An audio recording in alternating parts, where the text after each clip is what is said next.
এই ক্ষেত্রে আমার বিজনেসের কস্টিং অনেক বাইরে যায়। আমি অন্য কাউকে টাকা দিয়ে প্রোডাক্ট করাই না, আমার নিজের পোশাক আমি নিজে পরে প্রমোট করি। সো মানে সবকিছু আমার কি পার্ট অফ বিজনেস।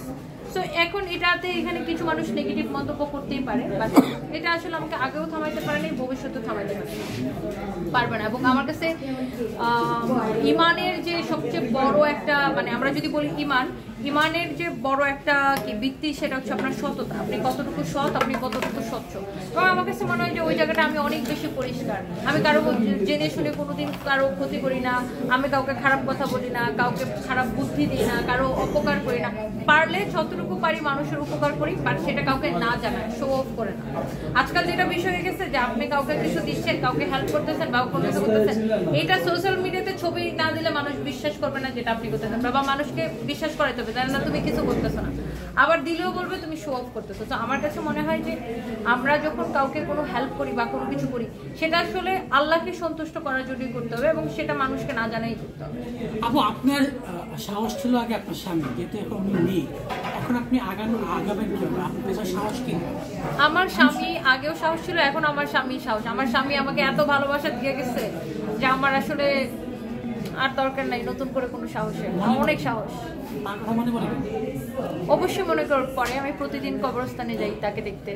আপু অনেকে মনে করে যে আপনি বয়স্ক লোককে বিয়ে করেছেন কোটি কোটি টাকার মালিক হওয়ার জন্য, এখন কত টাকার মালিক হয়েছেন আপনি জানাবেন?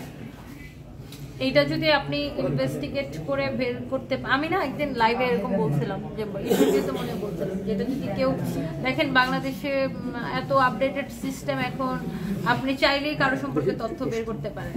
আমি আমার হাজবেন্ডের কোনো টাকা পয়সা নিয়েছি এটা যদি কেউ প্রমাণ দেখাইতে পারে আমি ফেসবুকে চেহারা দেখাবো, এরকম একটা আমার বক্তব্য হয়তো গেছিল।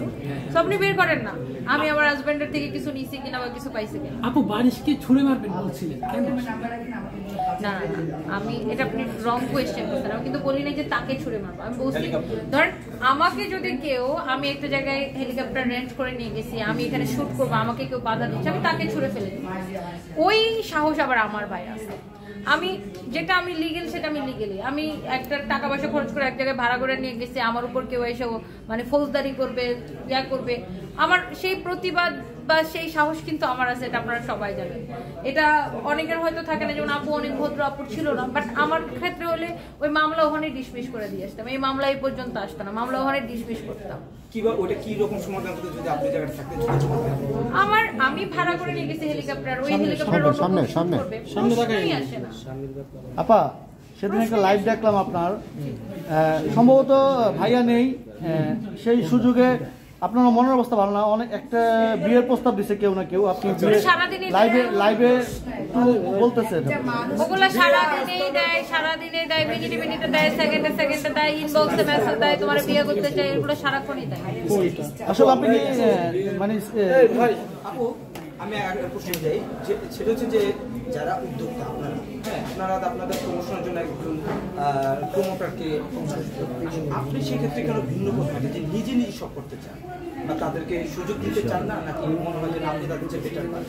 আমি অবশ্যই বেটার পারি। আরেকটা জিনিস হচ্ছে আমি টাকা দিয়ে মানুষ এনে তার ভাব কেন কিনি, এটা আপনারা আই থিঙ্ক আমার থেকে বেটার জানেন, বিকজ কেউ আজকাল একটু সোশ্যাল মিডিয়াতে ভাইরাল হলে এমন ভাব মাই গড পর শাহরুখ খান হয়ে গেছে সে, এবং সে সেম কাজটা যা উদ্যোক্তাদের সাথে করে। একজন উদ্যোক্তা তাকে পে করে নিয়ে গেছে, বাট তার ভাবের ঠেলে মাটিতে পা করতেছে না। আমি একজনকে পে করে নিয়ে যাচ্ছি, মানে একজনকে আমি পে করতেছি, আমি তার টাকাও দিব আবার তার ভাবও দেখবো, ভাই এটা আমাকে দেওয়া হবে না। আর আমার কাছে মনে হয় দেখেন এক সময় আমিও আমার বিজনেসের শুরুতে অনেক লাইভ প্রেজেন্টার দিয়ে অনেক লাইভ টাইপ করাইতাম, বাট